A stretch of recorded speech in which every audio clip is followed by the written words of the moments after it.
corresponde al día de hoy. Y por cierto, hoy tenemos ya un tema que de repente ya estudiaron antes, pero vamos a procurar hacer un enfoque para que todos puedan conocer bien este tema. ¿Ya? Bienvenidos señoritas, bienvenidos caballeros o a todos mis tigrillos en general. A ver, veamos algunas imágenes que de repente nos pueden ilustrar un poquito. ¿Ya? ¿Qué cosa tratamos hoy día? Bueno, vamos a dar sobre la Junta Militar, ¿no? Porque nosotros nos quedamos en la convivencia, ¿te acuerdas? Necesariamente debemos hablar de un pequeño, porque no solo un año, ¿no? El primer señor que tú ves acá, a ver, ¿lo identificas? Si no lo conoces, no te preocupes, porque no es muy conocido, profe. Claro, él se llama Ricardo Pérez Godoy. Ricardo Pérez Godoy. ¿Está bien? Claro. Él encabezó el Comando Conjunto de las Fuerzas Armadas cuando dieron golpe de Estado contra Prado. Por eso en las elecciones, ¿no? Que ahora ya te voy a comentar un poco más. También, aunque gobernaron juntos, Ricardo Pérez Godoy y Nicolás Lindley, ya más o menos a mediados del año ya 62 para el 63, asume el gobierno Nicolás Lindley, en la misma junta militar que duró hasta el año 63. Nicolás Lindley va a reemplazar a Ricardo Pérez Godoy en la conducción del gobierno de la junta militar. Y ya siendo gobernante Nicolás Lindley, se va a realizar elecciones y es elegido Fernando Belaúnde Terry. ¿Ya? Belaúnde Terry. Por este lado tenemos, al otro lado miramos, algunas obras del gobierno de Belaúnde. Por ejemplo, el Banco de la Nación. El Banco de la Nación. Claro, hoy día muchas personas que trabajan para el Estado o tienen que hacer algunos trámites o son pensionistas van al Banco de la Nación, ¿no? Claro. Y acá también el aeropuerto Jorge Chávez. ¿Qué te parece? El aeropuerto Jorge Chávez. Ahí está. Pero hay una caricatura de ese momento, una caricatura de la época, en la que se ve a un gigante, que es la IPC, la International Petroleum Company, y un Belaúnde bien pequeñito. Ahora lo vamos a estudiar, y entonces ahora analizamos ese punto. ¿Qué les parece? Porque aparte de la Junta Militar, vamos a hablar acerca del primer gobierno de Fernando Belaúnde Terry.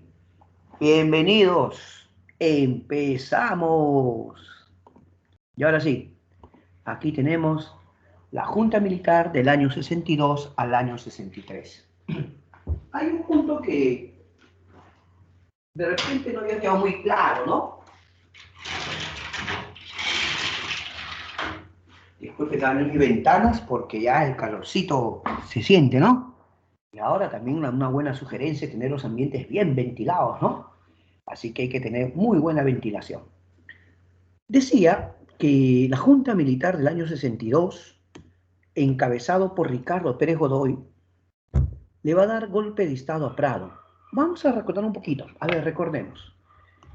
El presidente Prado, durante la convivencia, había pactado con el APRA, ¿sí o no?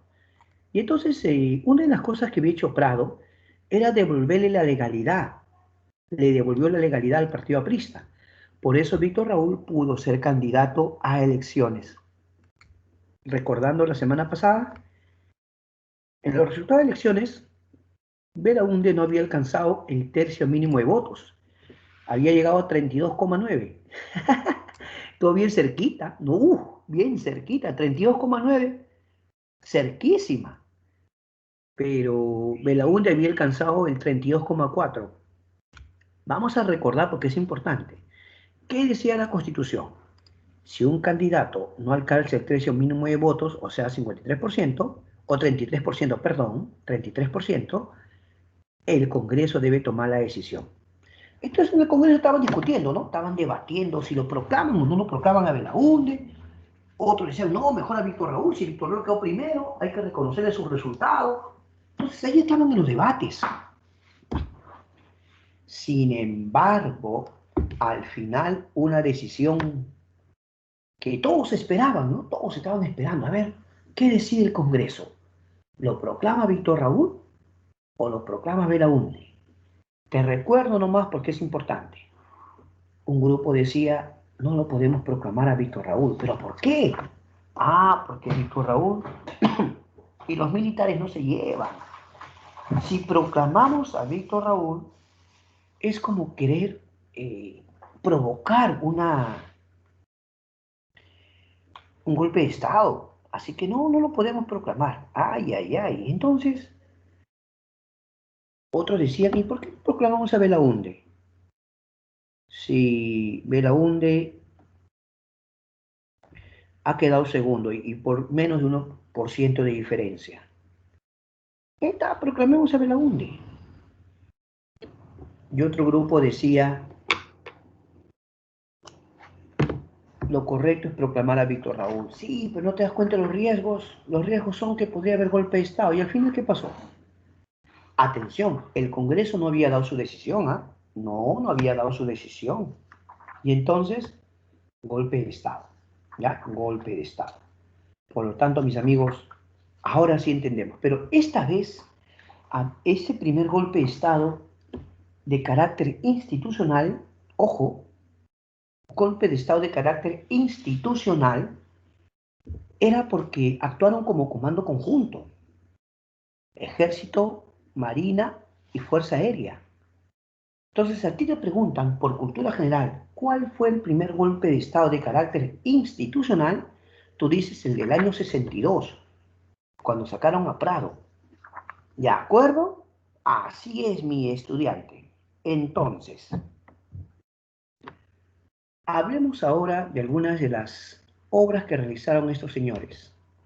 Por ejemplo, se va a crear el Instituto Nacional de Planificación, cuyo objetivo pues era hacer algunas, algunas obras de carácter, o planificar, ¿no? Más que todo planificación de algunas obras de infraestructura o proyectos que necesita la nación, ¿no? Pero ellos iban a estar en poco tiempo, ellos iban a quedarse en de interés, o sea que a lo mucho lo que podían hacer es proponer los proyectos, por ahí ejecutar un plan piloto, pero honestamente ellos no tenían mucho tiempo para ejecutar todas esas cosas que se proponían, ¿no le parece? Otra de las obras es la denominada Casa de la Cultura, que con el tiempo pasó a llamarse Instituto Nacional de Cultura. ¿En serio? O sea, primero Casa de la Cultura, ¿no? Ya con el paso del tiempo, Instituto Nacional de Cultura, y hoy es Ministerio de Cultura. ¿De acuerdo? A ver,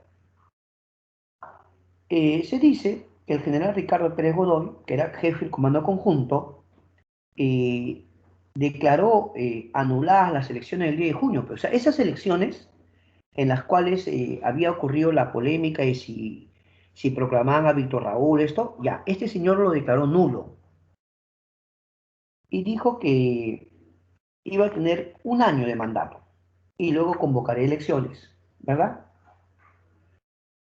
A partir de esta fecha ya pues empezó a hacer todas estas cosas, pero uno de los detalles es que se había interrumpido los gobiernos democráticos. Se esperaba que ellos den paso a un gobierno que tome la democracia, ¿no? O sea, en todo caso, se iban a quedar apenas un año, profe. Más tiempo no se iban a quedar. Por ejemplo, Instituto Nacional de Planificación, tenía por objetivo proyectar el desarrollo nacional. También anunciaron un programa de vivienda para aliviar a las familias pobres, condiciones más humildes. Sin embargo, ¿por qué se les recuerda a ellos? ¿Qué hace que se les recuerde a a esta junta militar que poco tiempo se quedó? El hecho de que se empezó una reforma agraria, un programa de reforma agraria, pero ¿en dónde? En la Convención Cusco. Sería un proyecto piloto de 3 años, ¿ya? Se dice que 14.000 colonos iban a recibir título de propiedad. Se les iba a dar con pagos a largo plazo. Pero miren, la reforma agraria que se estaba aplicando aquí en el Cusco solo era para esa zona, nada más. Vuelvo a repetir, ellos apenas iban a quedar un año, o sea que ellos no podían ejecutar un proyecto a largo plazo, pero sí podían aprobar la ley de bases, de la reforma agraria. En la Convención Cusco se empezó a poner en práctica esto, ¿ya? Ahora, se cuenta que también en esa zona, solamente al año siguiente, cuando habían ellos ya dejado el poder, porque ellos se quedaron solo un año, ¿sí o no? Dicen las informaciones, al año siguiente, solamente una hacienda había sido realmente expropiada y un pequeño número había recibido títulos. Nota, allá en el Cusco se dice que una sola hacienda fue expropiada. ¿De acuerdo? Cuentan que en la madrugada del 3 de marzo, Pérez Godoy, que era jefe de la Junta, fue expulsado a la fuerza de Palacio Presidencial bajo el pretexto de caudillismo.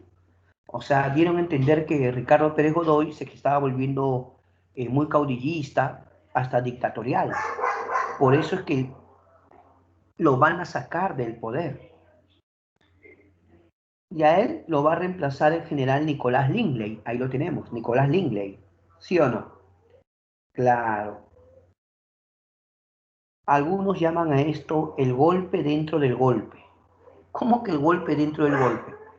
Es que el gobierno militar era presidido por Ricardo Pérez Godoy, pero otro militar lo sacó, pero se quedó un militar. Por eso algunos llaman al golpe dentro del golpe. Claro. Ahora, cuando se vienen las elecciones ya al año siguiente, otra vez los candidatos, ¿quiénes eran? Otra vez. Ángela Torre, Manuel Odría y Belaúnde. Ahí está. Los principales, ¿no? No significa que eran los únicos, sino que, en honor a la verdad, eran los que más posibilidades tenían, ¿no? Además eran los tres que habían quedado, pues, en la elección anterior, los primeros lugares. ¿Sí o no? Ahora, algo que no podía negarse es que el nuevo gobernante, aquel que llegara a elección, por elección, aquel que ganara, eh, era el hecho de que ahora todos hablaban de que el siguiente presidente, el que entrara, a ese tiene que aplicar reforma agraria. Eso decían. El siguiente presidente, a ese tiene que aplicar reforma agraria. O sea que era semejante responsabilidad, ¿no? Pero, ¿qué pasaba en el mundo en ese momento? A ver, recuérdate. Ya en el año 59 había empezado la Revolución Cubana, ¿no? ¿Sí o no? Claro. Entonces, la Alianza para el Progreso de Kennedy, desde el año 61, ¿no? Buscaban en que toda América Latina se mantenga dentro del mundo democrático, el mundo capitalista. El gobierno de John F. Kennedy, con su Alianza para el Progreso, buscaba que los países americanos no se pasen al bando socialista, por la influencia que había. Pero un momentito, no voy a hacer que se me confunda, yo solo le comento, la clase anterior vimos que quien se une a esta alianza para el progreso fue Prado, Prado Gartechi. ¿Por qué? Porque la alianza para el progreso se formó el año 61, cuando estaba Prado, ¿ya? Pero todavía estaba vigente. Muy bien. Ahora, Belaúnde Terry era candidato y Belaúnde Terry decía, ¿no? Que como él era arquitecto de carrera, él podía hacer los grandes cambios que requería el Perú. Belaúnde Terry ganó las elecciones. Algunos a veces se preguntan, ¿qué pasó con Víctor Raúl? Si la vez pasada Víctor Raúl había sido el favorito, profe. ¿Qué ocurrió? Esta vez Belaúnde no ganó, profe, pero ¿qué pasó? O diré, y no ganó Víctor Raúl. Lo que ocurre es que se dice en esa época, algunos expresaban que si no votaban por Víctor Raúl, no es porque no quieran que él sea presidente, sino porque decía, mira, lo que pasa es que el APRA no se lleva con los militares. Y muchos decían, si votamos por Víctor Raúl, o sea, si votamos por el partido aprista, puede haber golpe de Estado.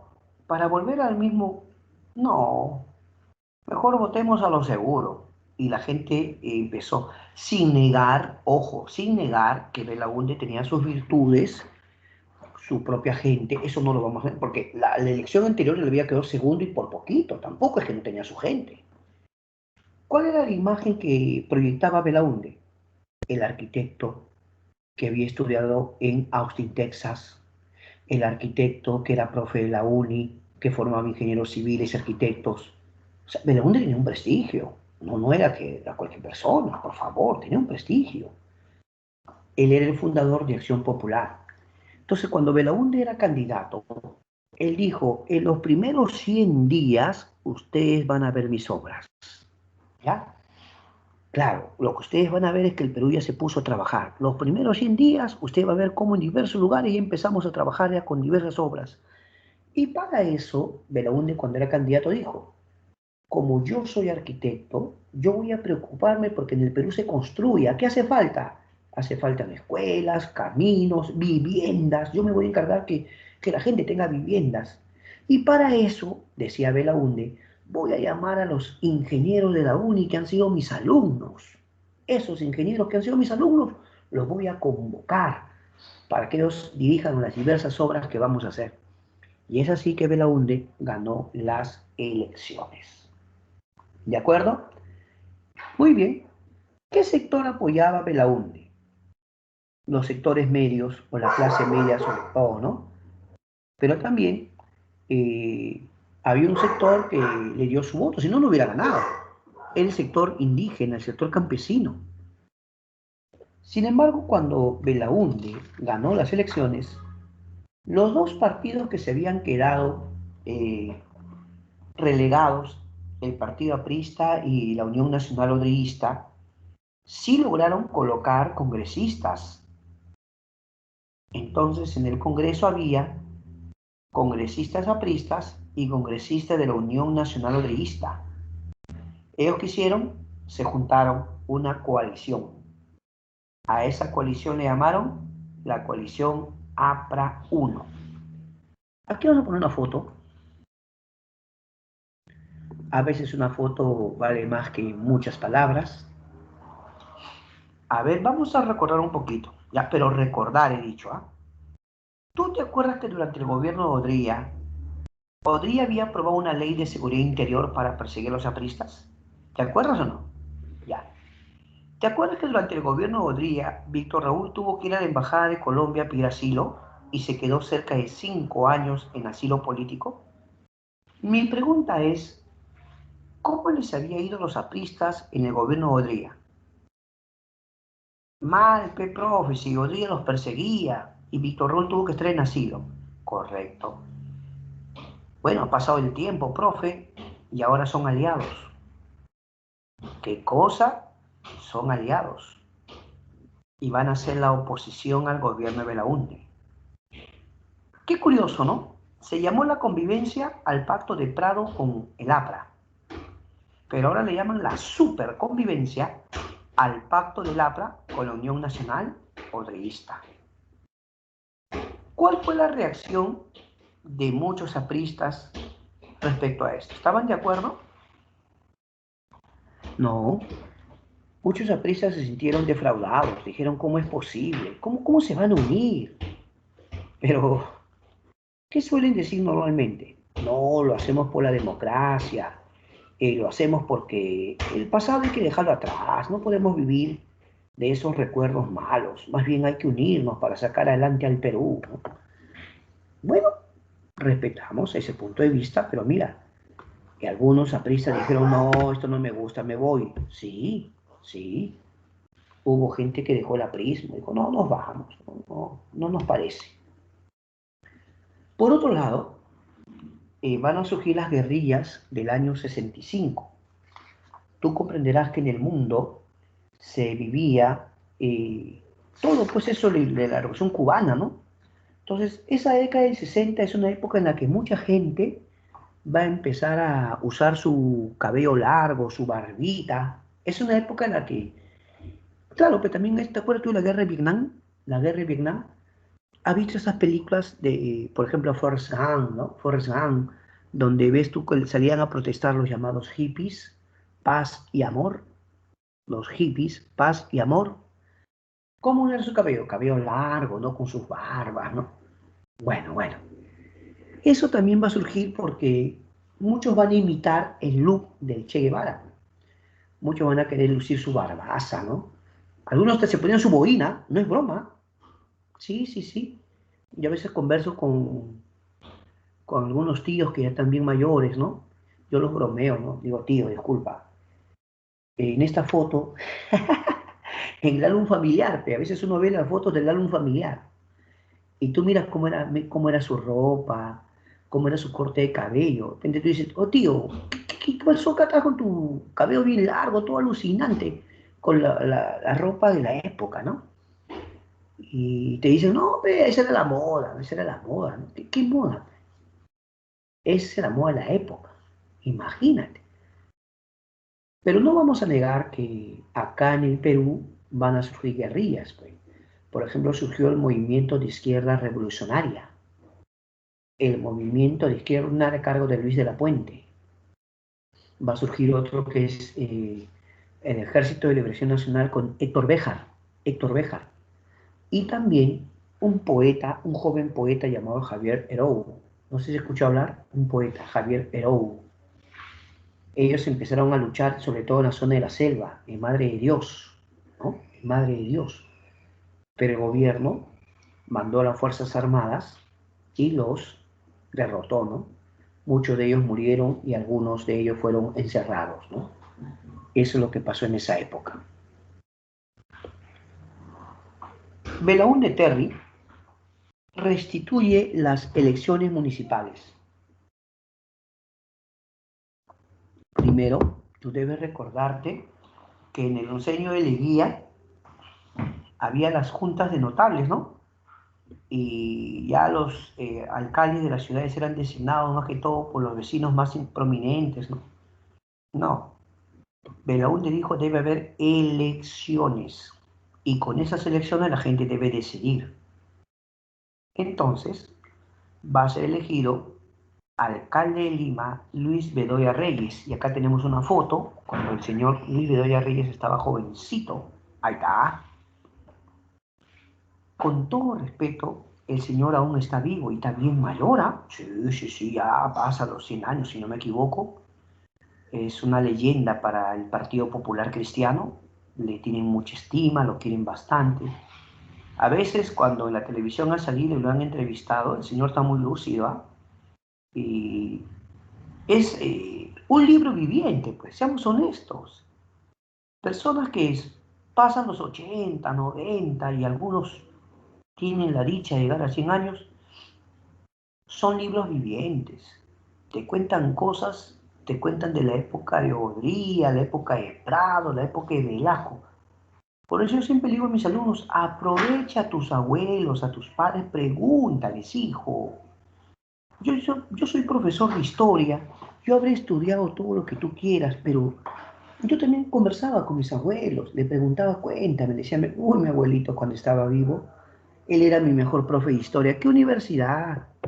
Aunque yo me siento muy orgulloso de haber estudiado en San Marcos, pero había cosas que te pueden contar tus abuelos o tus padres porque lo han vivido, ¿me entiendes? Entonces ellos te cuentan cosas, tú lo escuchas con admiración, ¿no? Ah, mira, ¿ves? Oh, mi abuelita a veces discutía conmigo historia, cuando yo estaba estudiando historia ya, mi abuelo discutía conmigo, no, así no es, me dice, ¿qué estás hablando? Yo le guardo un cariño eterno a mi abuelo que ya falleció hace años, pero creo que fue mi mejor profe de historia. Porque lo que yo leí en los libros, yo le preguntaba, pero abuelito, ¿cómo fue esto? No, así no fue, me dice, ¿cómo? Pero eso sí, hay que reconocer que a veces nuestros abuelitos tienen sus versiones, pero ¿no? Los respetamos, ¿verdad? Los respetamos. Pero amigo, un consejo, aproveche a sus abuelitos y sus padres y pregúntenles cosas que ustedes de repente no han vivido, pero ellos les pueden contar. Entonces, cuando Bedoya era alcalde de Lima, se construye la vía expresa, el Zanjón, pues. ¿Escuchó hablar del Zanjón? Por ahí ahora pasa el metropolitano, ¿no? ¿Sí o no? Se va a crear como una autopista rápida. Claro, requisito tener un buen auto. ¿Y cuánto te ahorrabas uniendo varios distritos? ¿Tenías un buen auto? ¡Uf! Volabas, ¿ah?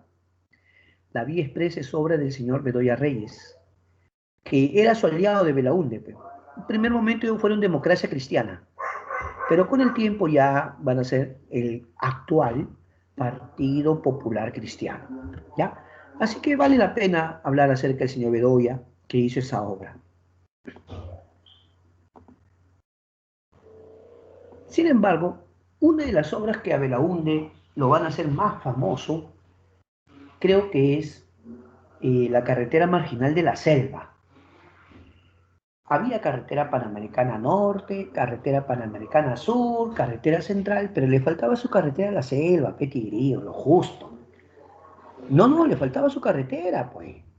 No había una carretera para la selva. Entonces Belaúnde va a emprender un gran trabajo. Ahora mira, siempre que algunos decían que iban a viajar a la selva, decían, no, hay lugares que sí necesitan avión, pues, ¿no? 100% avión, pues. Pero hay lugares que puedes ir con bus, ¿te das cuenta? Claro, un ejemplo concreto, cuando te vas tú quieres irte a Huancayo, a Junín, ¿sí o no? Tú sabes que tienes que pasar por Oroya, por Ticlio, ¿no? Pero también en Junín, ¿sí o no que en Junín está La Merced, Chanchamayo, ese tipo? ¿Eso no es selva? Y ahí tienes rutas para otros lugares de la selva, ¿sí o no? Ah, pero ¿qué era necesario? Una buena carretera. Pues si no hay una buena carretera y tú viajas en bus, en cúster, en lo que viajes, ay, ay, ay, la trocha te da pero duro, ¿sí o no? No, pero en serio, en serio. ¿Alguna vez has viajado a pueblito de un tío o tu papá? Mira, yo la única vez que he viajado así, pueblito, pueblito, pero así, bien humilde, es cuando mi suegro, a quien le tengo mucho respeto, me dijo, que conozca mi tierra, pero tú no conoces mi tierra. ¿Dónde queda? ¿En Cajamarca? ¿Qué, por favor? No, pues que él me hablaba de un pueblito que está dentro de San Gregorio, pero San Gregorio es la zona chévere. Mi abuelito es, mi suegro es pueblito. Y me acuerdo que donde esperábamos, a veces había una combi, por ejemplo, una combi sale en la mañana, ya, otra combi sale al mediodía, listo, y otra combi sale en la tarde, ya, ¿ves? Entonces, no es que todo el día circule. Y ahora, tú ves que viene la combi y no es una combi moderna, todo carcochita, viejita. Te sorprende que esté andando eso, ¿no? Y sus asientos, todos golpeados, todos chancados, ¿no? ¿Qué hace la gente? La gente baja a la ciudad, pues, a comprar sus recursos, ¿no? O a vender también sus productos, porque muchos son agricultores, pues. Entonces, algunos cuando suben a la combi, ya que suben con su java de esto, con sus animales, su pavo, hasta el techo, en serio. Y cuando avanza en esa zona del pueblito así tipo caserío, no hay carretera, no hay. Entonces la combi va saltando, saltando, ay, ay, ay, ay, ay, ay. Pobre riñones, ¿no? Un bache saltas hasta el techo, todo, ay, ay, ay. Disculpen que les cuente esto, pero, ay, ay, ay, viajar en trocha es bien complicado. Y la última, aquí cierro, aquí cierro. Cuando íbamos a regresarnos, yo tenía que venir a Lima ya, le agradecí, pero el trabajo, ¿sí o no? Así que le digo a mi cero, ya me voy ya, porque en la chamba me están llamando, ya me han dado unos días permiso, no eran mis vacaciones, era solo un permiso, pero ya tengo que regresar. Ah, no hay problema, dice mi suero. Te embarcamos, pe, porque le dije, que se quede mi esposa, mis hijos que se queden, ¿no? Una semana, no hay problema, ¿no? Ya, pero yo sí tengo que regresar. Entonces me dice, ya vamos a esperar que venga justo pasa para que te regreses va a pasar golpe de las 4 o 5, pasa una combi. Y él te lleva a la ciudad para que tomes tu bus. Listo. esperando y demoraba, que no venía. A rato aparece la combi, pero repleta, repleta, repleta. No entra un alfiler. Y paramos, ¿no? ¿Qué cosa? ¿Para dónde entro? Al techo. ¿Cómo? Súbase, no se preocupe, se agarra bien. ¿Qué? Yo no podía creerlo. Hasta ahorita no lo No, ¿qué cosa? Ahí en el techo había como una parrilla. Súbase, me dice, no pasa nada. ¿Qué? Y me acuerdo que mi suegro también me dijo, sube nomás, no te... Agárrate bien, pero si te sujetas bien. ¿Cómo? Iba avanzando, iba subiendo gente al techo. Palabra. Ah, de que el carro venía saltando. Ay, ay, ay. Por eso, cuando se hizo la carretera marginal de la selva, yo supongo que esa obra tienen que haberle agradecido mucho a las personas de esa zona. Ay, para cerrar con esto, eh, cuando Belaúnde ya estaba muy envejecido, ya no era presidente porque él tuvo dos gobiernos, era la época de Alejandro Toledo. Alejandro Toledo ordenó que esa carretera marginal de la selva sea remodelada, porque ya había pasado desde la época del 60 de Belaúnde hasta la época de Toledo, del 2001-2006 Toledo, había que remodelar. O sea, esa carretera tenía como 40 años ya, ¿sí o no? Ya requería su remodelación. Entonces el presidente Toledo ordenó pues, que lo remodelen. Y en la tele salió cuando lo reinauguraron. Pero para eso, el presidente Toledo, en un gesto, me parece un bonito detalle, muy amable, lo invitó a Belaúnde a la reinauguración. Salió en la tele, yo me acuerdo totalmente haber visto eso. Toledo dio el discurso, habló acerca de la carretera marginal de la selva, por qué era tan importante, mencionó que Belaúnde fue quien la construyó y que su gobierno había decidido una remodelación. Mira lo que dijo, ¿ah? Señor Belaúnde, Belaúnde estaba presente, bien viejito, ya bien mayor el presidente Belaúnde. ¿Y sabe lo que le dijo Toledo? Quiero pedirle permiso aquí en su presencia para cambiarle de nombre a esta carretera. Sí, le quiero cambiar de nombre. A partir de la fecha, la carretera se va a llamar Carretera Arquitecto Fernando Belaúnde Terry. Uy, todo el mundo aplaudió, ¿no? Belaúnde se emocionó, ya mi mayorcito se emocionó Belaúnde. Y dijo, aunque todos siempre le van a recordar como carretera marginal, a partir de ahora su nombre será Carretera Arquitecto Fernando Belaúnde Terry, ¿no? Un bonito gesto para alguien que ya estaba mayor, ¿no? Muy bien. Otro detalle es que en el gobierno de Belaúnde se crea el Banco de la Nación, ¿ya? Ahí creo que todos los que son hijos de médicos, maestros, policías, militares o funcionarios del Estado, pensionistas, saben lo que es el Banco de la Nación, ¿no? A veces tenemos nuestro papá o nuestra mamá algo mayor y dice, hijo, acompáñame a la agencia multired del banco para retirar algo. Ya, mamá, yo te acompaño, ¿no? Y tú la acompañas. A veces tu abuelito, ¿no? Dice, oye, hijo, acompáñame para cobrar mi pensión, ya no veo bien, ayúdame, aunque sea, espérame ahí, ¿no? Y a veces hay personas que entran con una persona que le ayuda, ¿no? El Banco de la Nación, pues claro. Ahora con esto del bono, también la gente va a ver su bono, ¿no? Pero cuando alguien hace el trámite para cambio de DNI, para ver una partida, acta de matrimonio, ¿no? Todos esos documentos dicen vaya y pague su derecho en el Banco de la Nación. ¿Sí o no? Claro. También se promulgó la ley de la reforma agraria, pero eso sí, la ley de reforma agraria no afectó a las grandes haciendas. La reforma agraria que Belaúnde hizo no estaba chocando con los poderosos latifundistas, no. Se empezó a hacer una reforma sobre tierras baldías o inhóspitas. No era tan sencillo, pues, tomar la decisión de hacer una reforma agraria y querer quitarle sus tierras a los poderosos. Eso no iba a ser nada, nada sencillo. Pero quien lo hizo fue Velasco, pues no. Pero Velasco era un gobierno militar, profesor. Velasco tenía el ejército a su lado. Por eso lo pudo hacer. Pero en todo caso, Ya sabes que Belaúnde hizo estas obras. También la central hidroeléctrica de Mantaro. Ahí está, muy importante, ¿no? Algunos que conocen la zona porque a veces viajan con la familia, o de repente tienes familia, ¿no? Habrás visto, uno se queda admirado, ¿no? Tú miras con mucha admiración estas construcciones, ¿no? Oye, hidroeléctrica, hidroeléctrica. ¿Generan o no generan electricidad con el agua de los ríos? ¿Esto sí o no? Claro.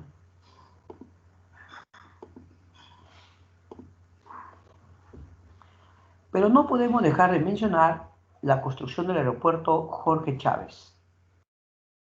Ya el Perú necesitaba un aeropuerto, pero así de talla internacional, ¿no? Era muy necesario un aeropuerto de talla internacional. ¿Por qué? Porque si tú quieres fomentar el turismo, si tú quieres que haya ingresos por el turismo, entonces si no hay un buen aeropuerto, no se había, pero aeropuertos antiguos, pues, aeropuertos antiguos, ¿no? Pero era necesario un aeropuerto. Entonces, cuentan que el día de la inauguración, ¿ya?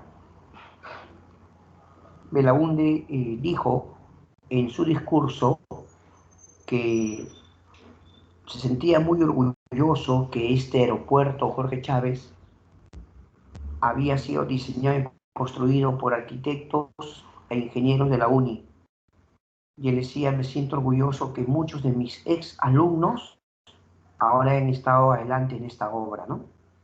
Bueno, también la Universidad Federico Villarreal se va a crear el año 63, ¿no? Ahí han estudiado también personas importantes. Mi, eh, mi esposa me cuenta que ahí pues estudió y yo recuerdo cuando iba a la Villarreal a veces a esperarla, pero no cuando uno trae novio. Claro, son épocas juveniles, amigos. Pero yo sí estudié en San Marcos, ¿no? La Villarreal, sí, ese local que está en la avenida Colmena, ¿no? A la espalda está Girón Cañete, ¿no? Es pequeño, es pequeño. Pero ahí han estudiado muchas personas también, han llevado sus carreras, ¿no? Así que la gente de la Villarreal también merece nuestro reconocimiento. Se construye la refinería de la Pampilla, ya, ahí está, también, ¿no? Claro, claro que sí. Sin embargo, si hablamos de Belaunde, también deberíamos hablar de conjuntos habitacionales, obras como Matute, ahí está la gente de Matute, lo que está al frente del estadio, toda esa gente, ¿no? Existe, o sea, el barrio Matute existe, por supuesto, es complejos habitacionales. No hace mucho vi que un grupo de vecinos estaba enrejando casi todo, ¿no? Casi todo lo enrejaban, o sea, ahora pues hay tanta delincuencia que ahora ya pues la gente por todo lo pone rejas, ¿no? Por su seguridad, ¿no? Pero salió algo que me llamó mucho la atención. Yo vi a los vecinos que mencionaban que se estaban organizando no solo poniendo rejas, sino haciendo como rondas vecinales, ¿no? Para estar al tanto, pues, de que no haya tanto delito, ¿no? A veces tus hijos salen a estudiar y regresan en la noche, tú estás preocupado que llegue con bien, ¿no? Pero si hay gente mala, a veces los puede asaltar, qué cosas no puede pasar, ¿no? El lugar de Mirones, el Rima, poco a poco iban construyéndose muchos conjuntos habitacionales. Es que Belaúnde decía que como él era arquitecto, él iba a convocar, decía, ¿no? Yo voy a convocar a los mejores arquitectos, decía, ¿no? A los mejores ingenieros, vamos a hacer obras. Y la gente de esa época estaba contenta, ¿no?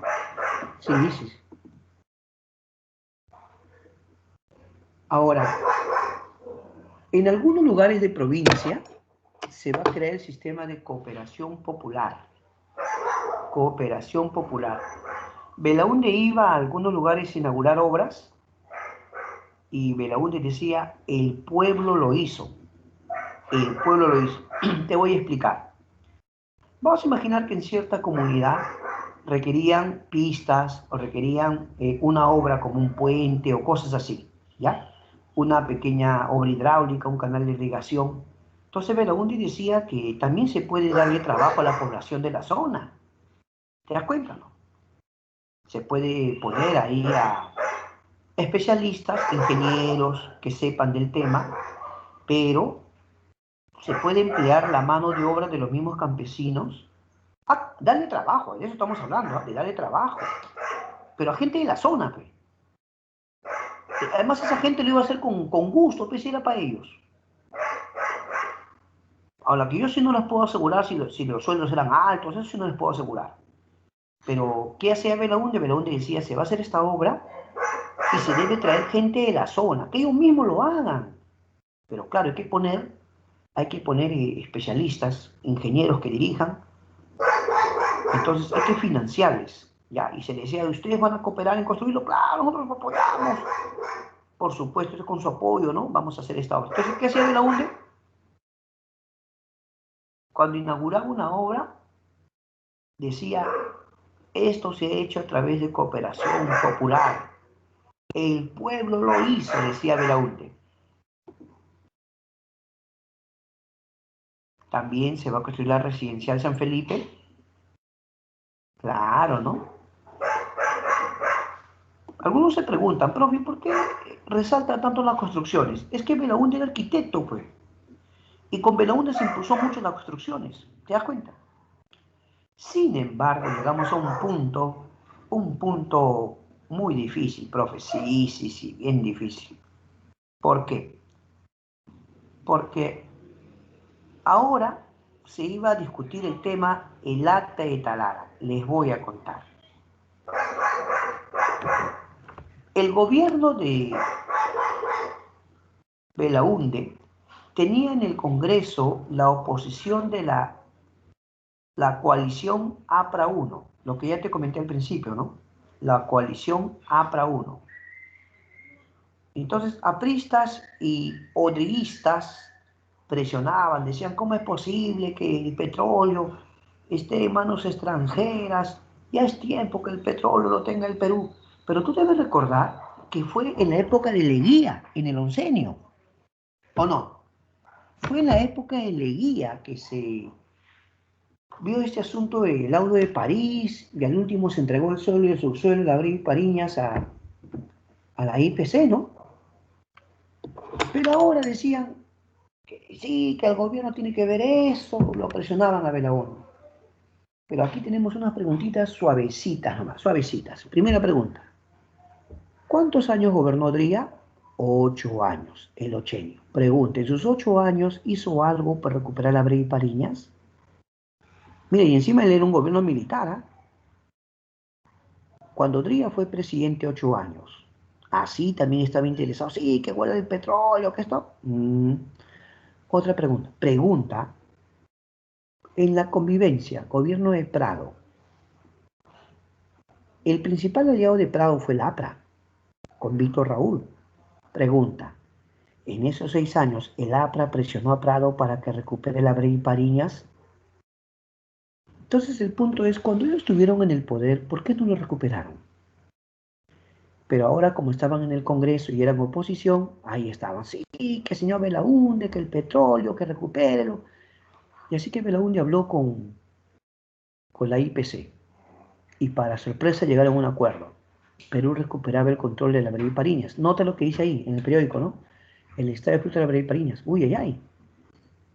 Sin embargo, a cambio se iba a entregar la refinería de Talara. Era una con otra, ¿no? Ya. Pero va a estallar el escándalo de la página 11. Sí. ¿En qué consiste eso? Vamos a explicarlo con paciencia. Concéntrate. A ver, ¿qué documento se había firmado entre el Estado peruano y la IPC? ¿Cómo se llama el documento? El Acta de Talara. Perfecto.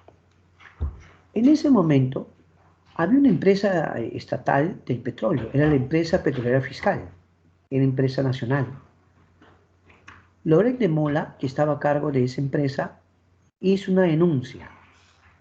Él dijo, la página 11 del contrato ha desaparecido. ¿Qué cosa? Aquí está, Acta de Talara. Esta es una caricatura de la época. Quiero aclarar que es una caricatura de esa época, ¿ya?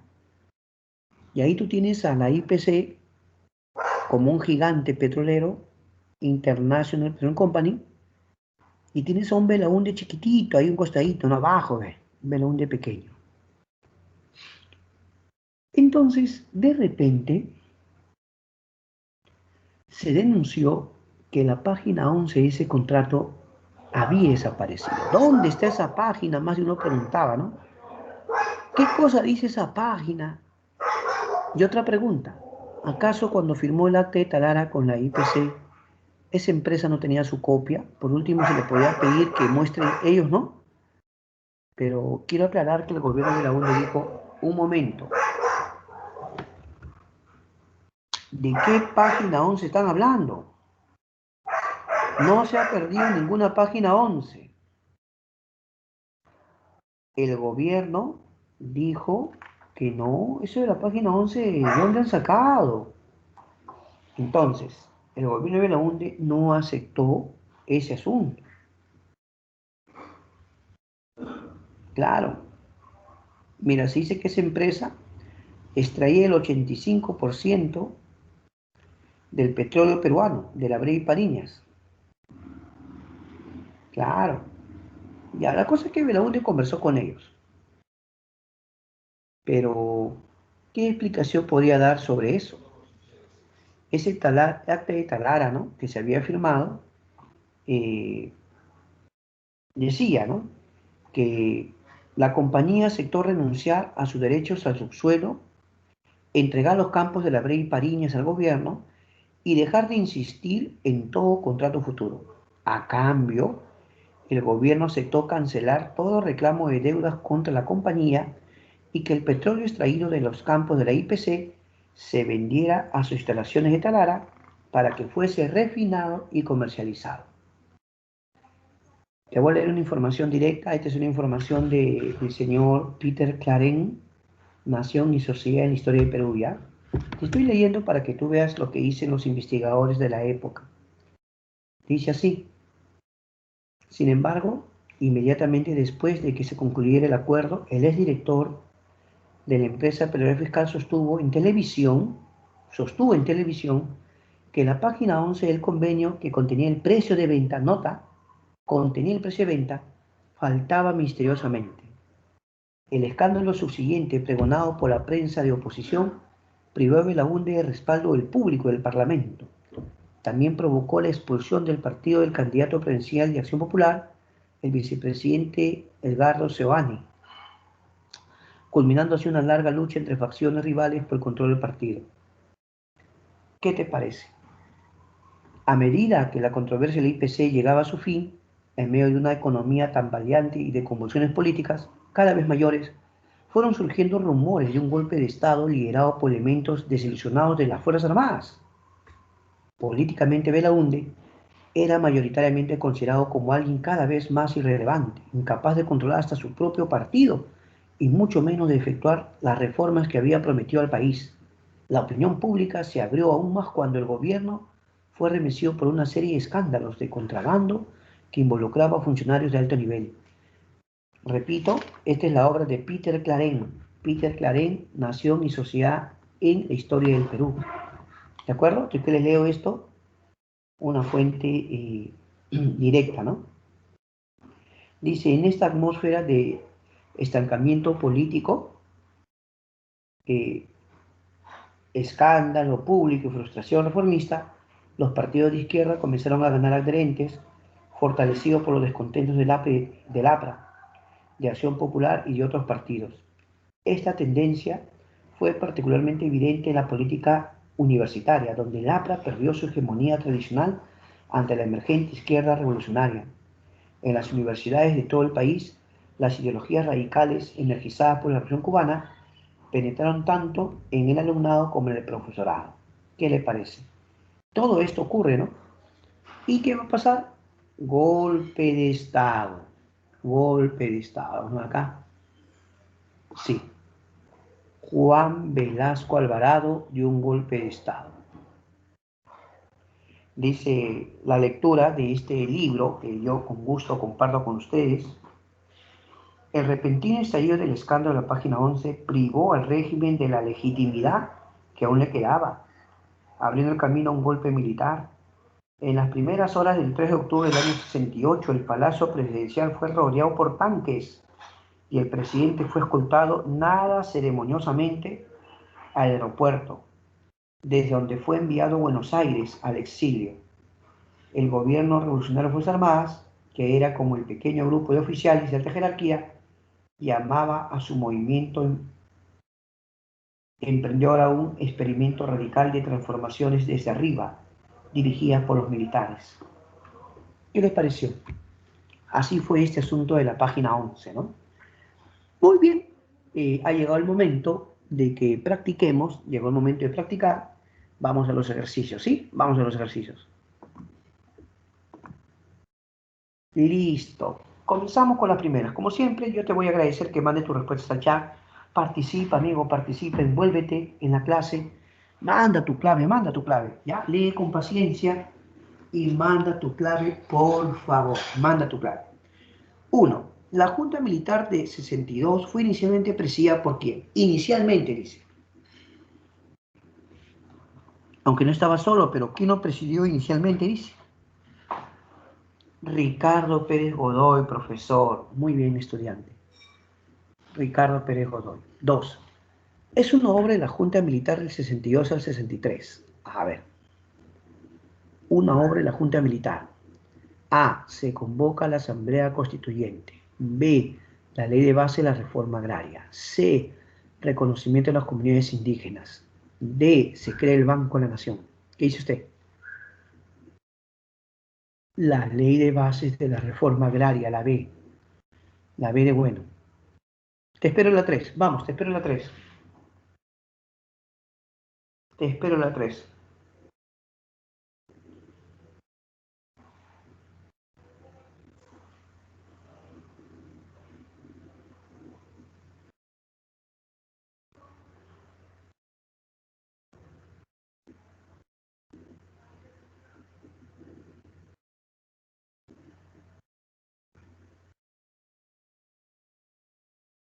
Muy bien, número 3.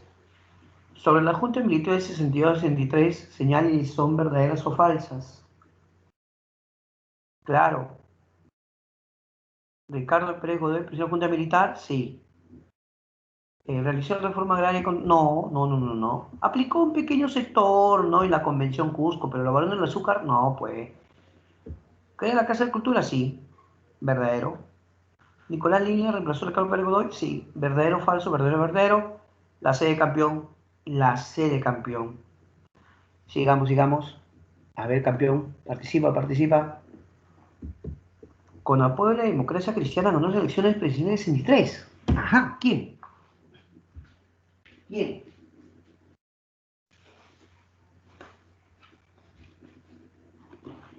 ¿Quién? ¿Quién ganó las elecciones presidenciales?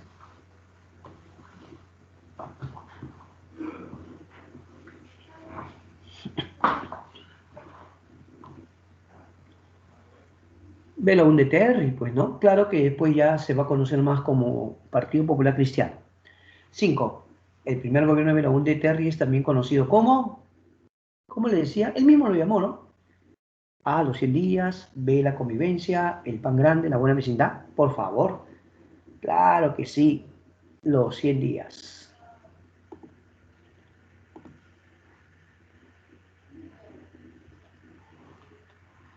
El desarrollo económico durante el primer gobierno de Belaúnde se caracteriza por su posición federalista, su carácter heterodoxo, sus reformas de tipo socialista, su carácter ortodoxo. Uy, uy, uy, profesor, pregunta. Espérate, espérate. Si hay algo que no te he explicado, te lo explico ahorita. ¿Cuál es el problema? Cuando la economía es liberal, escúchame, cuando la economía es liberal, apertura del mercado externo, importación, inversión en empresas privadas, inversión extranjeras, eso es ortodoxo, la D de doctor. Una apertura al mercado, al libre mercado, inversiones extranjeras, ¿no? La D de doctor. 7. Es una obra del primer gobierno de Belaúnde. la carretera marginal de la selva, eliminación de naconaje, la ley de seguridad interior, la mita republicana. ¿Qué dices? Claro, pues la carretera marginal de la selva, correcto. Te espero la 8. Te espero un poquito, a ver la 8, resuelve. Te espero un poquito la 8, a ver la 8.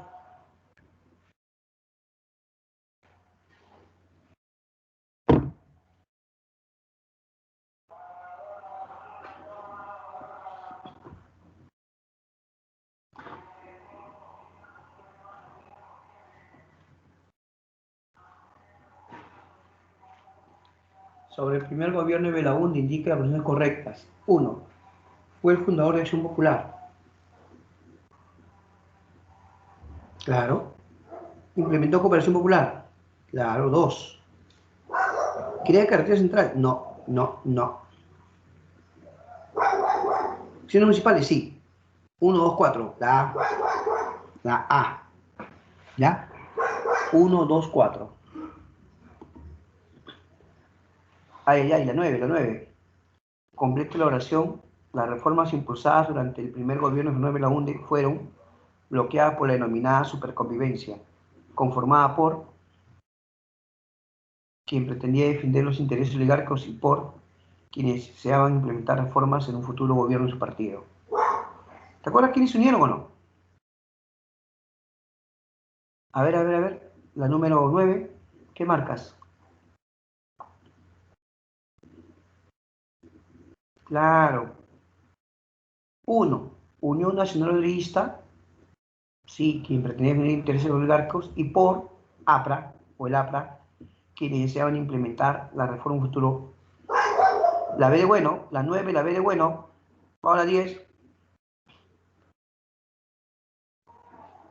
10.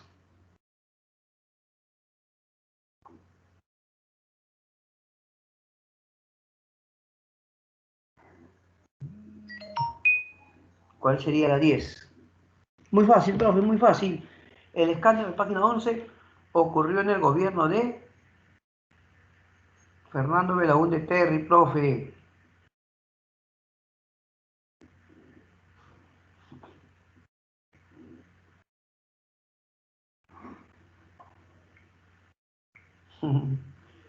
¿Ya? El escándalo de página 11 ocurrió en el gobierno de Belaúnde Terry. Ya ha llegado el momento en que ya con nuestros amigos vamos a tener sus preguntas, pero ¿saben qué les quiero proponer? Que aparte de preguntas del tema, me hagan preguntas de todo el curso para repasar, ya de temas anteriores. Ya a esta altura del partido tenemos que ir repasando, ¿entiendes? Yo también te voy a hacer preguntas, ¿ah? Yo también te voy a hacer preguntas ahora. Mientras te animas a hacer tus preguntas del tema o temas anteriores, vamos a ir saludando, como siempre, a todos mis queridos estudiantes, a todas las señoritas y a todos los caballeros, mis cordiales saludos. Ah, acá ponen los jóvenes siempre sus comentarios muy amables. Hola Luisa Fernanda Natividad Deza, un gusto saludarte. También saludos para mi amigo Marco Antonio Payona. Saludos para Sergio Adolfo. Claro que sí, Celada Mercado. Héctor Martínez. Hola amigo. Luz Vanessa. Ya, los chicos ponen sus comentarios. Daniel Liceo. Uy, Dios mío, sí, pues los que conocen la selva saben, ¿no? Que hay mucho trabajo por hacer. Hay mucho trabajo por hacer. Luz Vanessa, Josué, Fernando, los que han pasado por Trocha. Ah, mira, ve. Germán Junior, dice Germán, mira lo que nos cuenta, ¿no? Yo he ido a la selva varias veces. También pasé por una canasta colgante encima de un ancho río para llegar a un pueblo. Ah, mire ese Germán, esa experiencia es inolvidable, ¿ah? Bueno, bueno, en el techo modo gato. Gracias. Estos chicos me alegran el día. Ustedes me alegran el día, de verdad. Gracias por sus bonitos comentarios.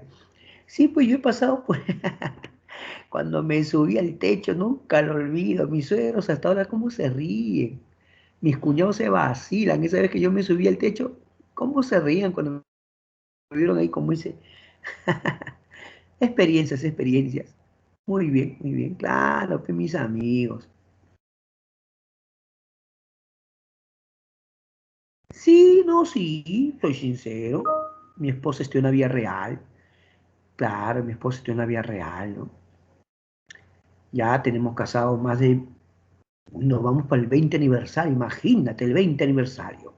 Pero solo por Zoom, nada más. No, no, no, ahorita solo por Zoom nos vamos a, seguramente con la familia a saludar, ¿no? Ya. Muy bien, Jonathan, gracias Juan Carlos, Héctor, Laura, Luis, Andrés, ahí está mi amigo Andrés Severino Cáceres presente, Marco Antonio, Héctor Martínez, Luisa, Héctor Martínez, Juan Carlos. Y ahí estoy viendo la respuesta de todos. Excelente, excelente, excelente. Ahí está, chévere, chévere. Ya Héctor Martínez ha hecho una pregunta, Sergio también.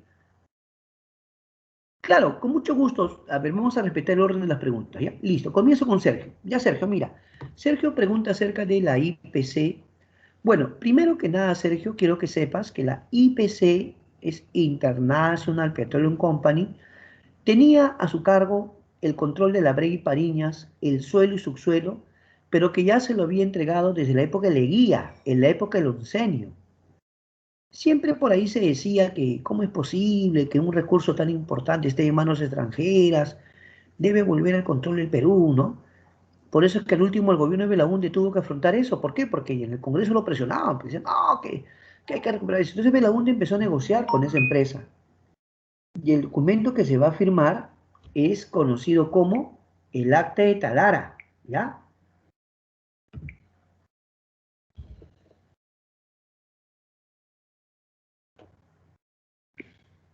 Claro. Algo que no debemos perder de vista es que el gobierno negoció con la IPC. El acuerdo era que Perú recuperaba el control de la IPC, pero Perú le entregaba la refinería de Talara. Pero de repente se denunció que la página 11 se extravió. No hay la página 11. Y los militares dieron golpe de Estado, ¿no? Y amigo Sergio, gracias. Mira, Héctor, hay muchas causas, pero tú pides la principal, ¿ok? Comparto la pregunta de Héctor. Dice, profesor, ¿cuál fue la principal causa de la caída de la fase quechua de la Río Tupamaru? Yo creo que una de las cosas es la falta de unidad de la clase dirigente en el Cusco. Porque si bien es cierto Tupac Amaru, escúchame, llevó a cabo su rebelión, ¿qué pasaba con los otros caciques? Al final, ¿qué optaron por hacer? Cuando el visitador Arechi les pide su ayuda, su apoyo para pelear contra Tupac Amaru, aceptaron. Muchos de ellos, por lo visto, querían conservar sus privilegios o no quedar mal con los españoles. Entonces, no estaba unida toda la clase dirigente cusqueña. Hubiera sido interesante si ellos hubieran, los caciques, hablo, se hubieran unido todos para apoyar a Tupac Amaru, pero no fue así, pues. Para mí, la falta de unidad es la principal causa. Pero no quiere decir esto que no haya habido otros atenuantes, ¿no? Por supuesto. Pero, ya que tú pides una causa principal, para mí esa es la principal, mi amigo Héctor. Muchas gracias. Ya, Valeria, estamos hablando del primer gobierno, ¿no? Porque hubo dos gobiernos, ¿sí o no? Valeria me pregunta, en el gobierno de Belaúnde, la crisis económica, ¿en qué se caracterizó? Ya, si hablamos del primer gobierno, hubo crisis, pero no fue tan acentuada como el segundo.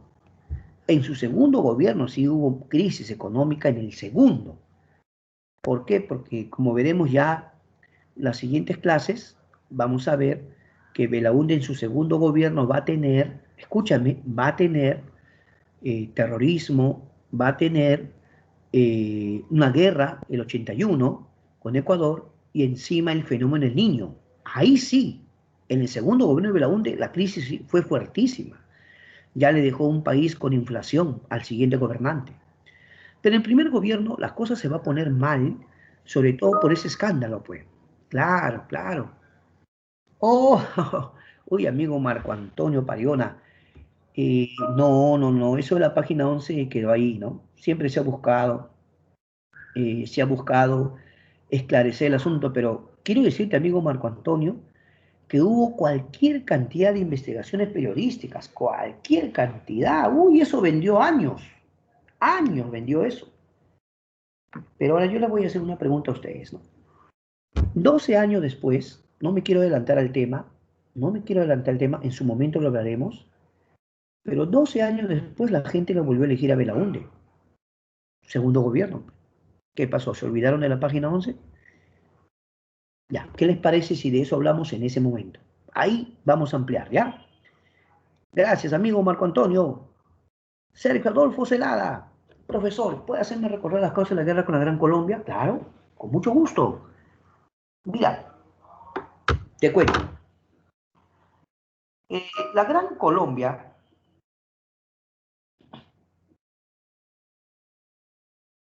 la Gran Colombia había, oye, mejor volvamos a la mar propiamente.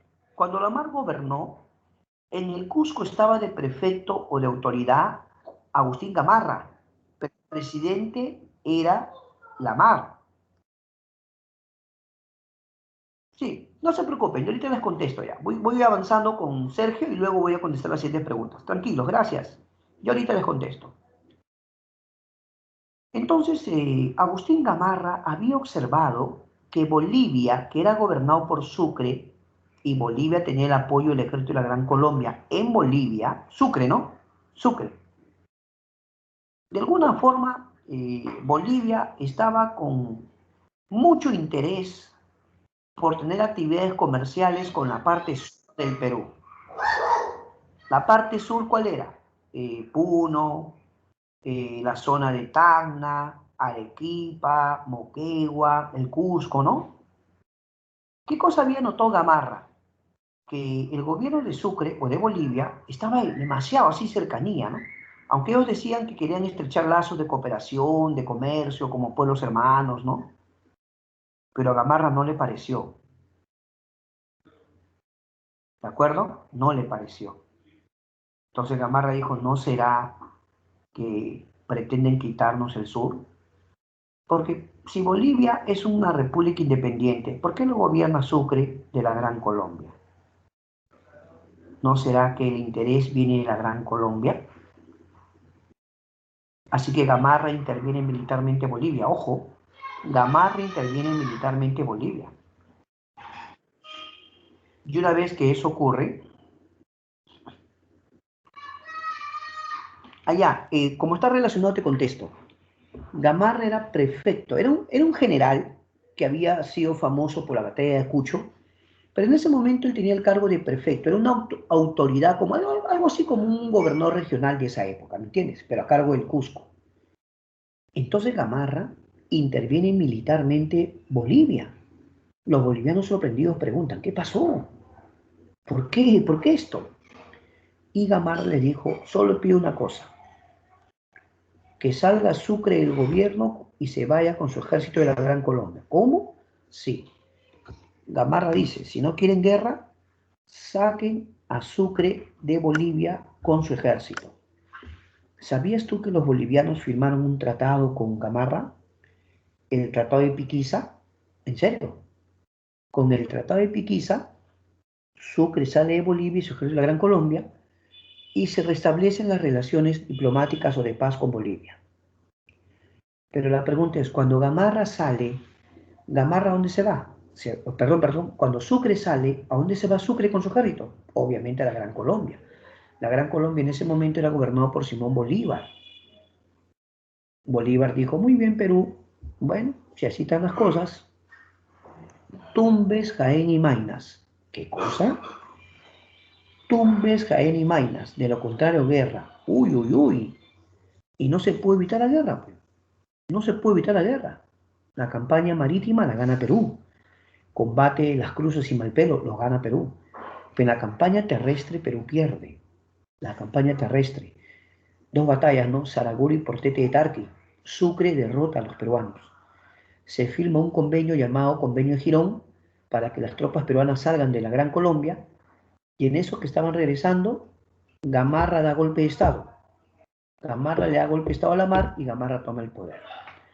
Muy bien, hemos procurado contestarle, mi querido amigo Sergio, gracias.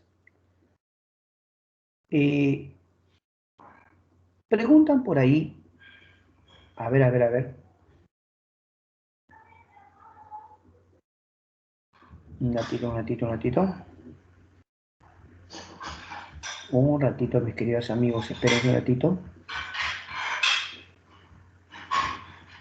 Y ya, creo que nuestra... a ver, estoy ubicando, se me perdió una parte del chat, estoy ubicándolo, por favor. A ver, a ver, a ver, a ver, ¿qué pasó? Se movió mi chat.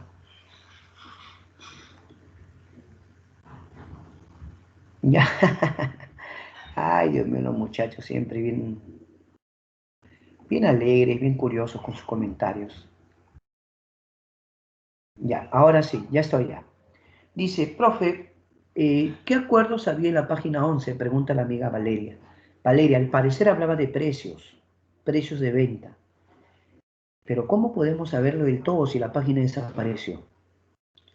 Se presume que hablaba de precios muy favorables a la IPC, que al parecer, si los peruanos se enteraban, uy, ay, ay, y la página 11 desapareció.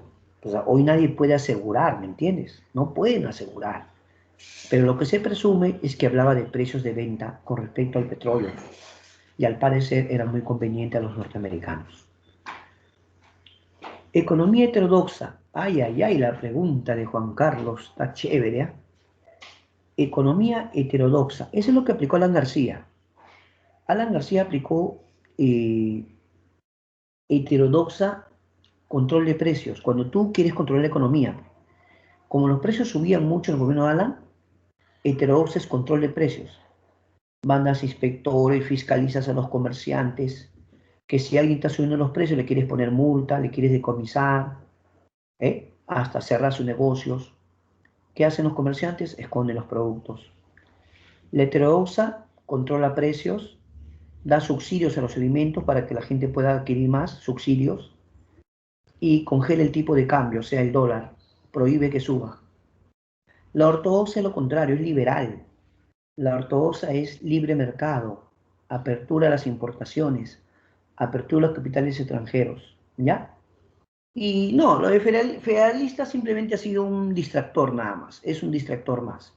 Pero en la época de Nicolás de Piérola había un caso de que en Loreto un grupo de loretanos querían separarse del Perú en sentido de tener cierta autonomía, ser como una república federalista dentro del Perú. Un poquito, ellos reclamaban porque decían que en su zona no había obras y que se llevaban todos los recursos y ellos seguían siendo pobres, ¿no?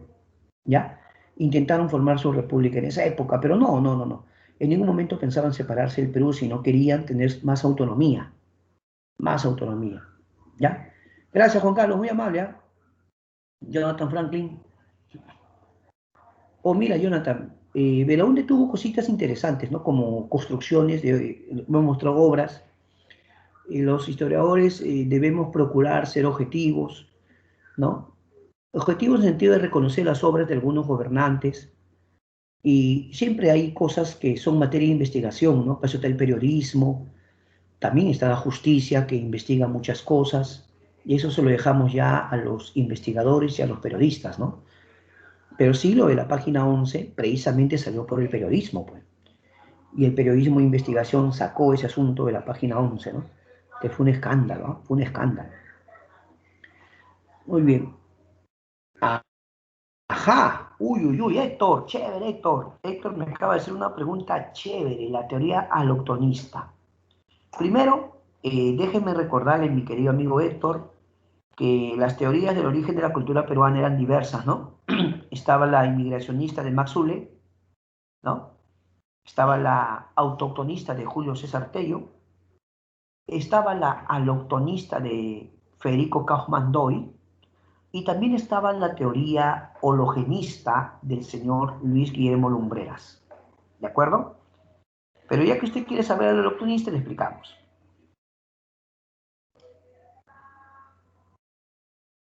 En la teoría aloctonista, Federico Kaufmann plantea que respecto a la cerámica peruana, tú sabes que los orígenes de la cerámica del Perú aparentemente están en la zona de la Amazonía, ¿no?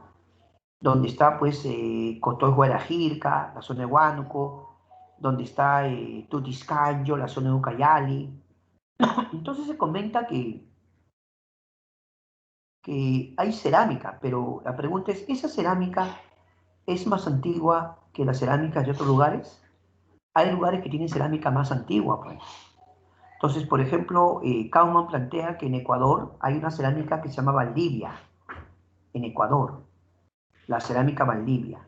Y el planteamiento de Federico Kauman era que la cerámica había irradiado o había influenciado al Perú y aparte de Mesoamérica.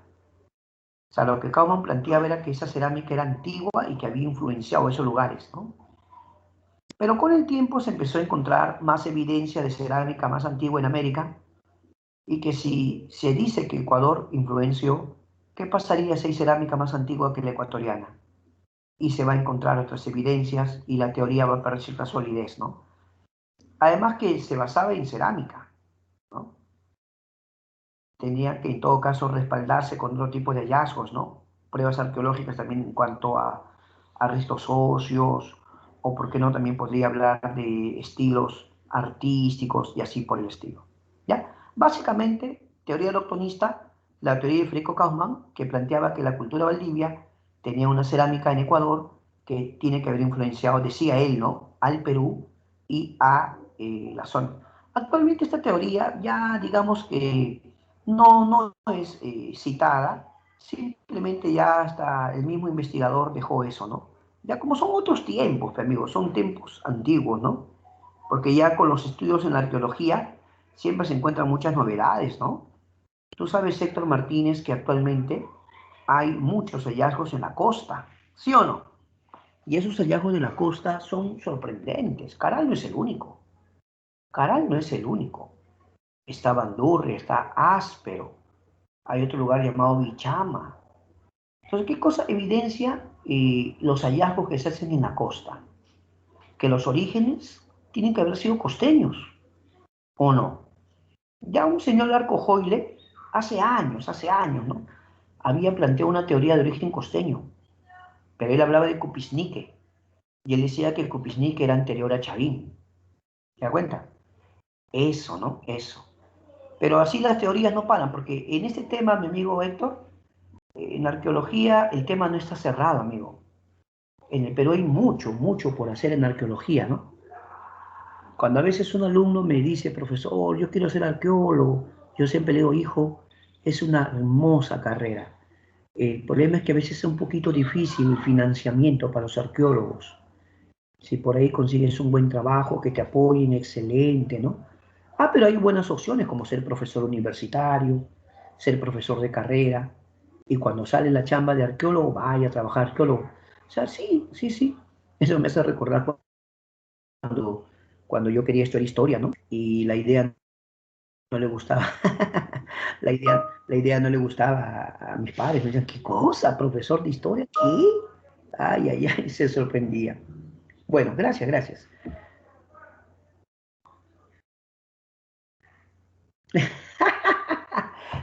Ese Alessio. Sí, amigo, es correcto. Los incas y los chinchas fueron aliados. Cuando los incas empezaron su expansión, ¿ya? Claro, cuando empezaron su expansión, los chinchas se preocuparon, ¿ve? Porque si ya los incas le habían ganado los chancas, los incas, y la cultura chincha no era militar, o sea, lo militar no era su fuerte, era lo comercial. Así que Chincha hizo un gran negocio, el mejor negocio Chincha. Le propuso a los incas ser aliados. No peleamos, chochera, somos aliados, cuenta conmigo. Y los incas dijeron, chévere, pues. Y la nobleza de Chincha era nobleza de privilegio, ¿ah? Claro, si son aliados. ¿Está bien? Correcto. Gracias, Alessio. Profesor, dice mi amigo Sergio Adolfo, ¿puede explicar la inestabilidad política de Manuel Vivanco y la batalla? No, lo que ocurre, Sergio, es que ya había, porque era la anarquía militar, pues. O sea, todo era un periodo político de anarquía. Acuérdate que cuando muere Gamarra, ¿asume quién? Asume Menéndez. A Menéndez lo saca Torrico. A Torrico lo saca Vidal. A Vidal Figueroa. Luego Vivanco. Entonces Vivanco establece su directorio en medio de qué? De una anarquía militar, periodo de caos. Por eso Castilla le hace la guerra y Castilla le gana en la batalla de Carmen Alto. Muy bien. Vamos a pedirles que ya se concentren en su examen diario.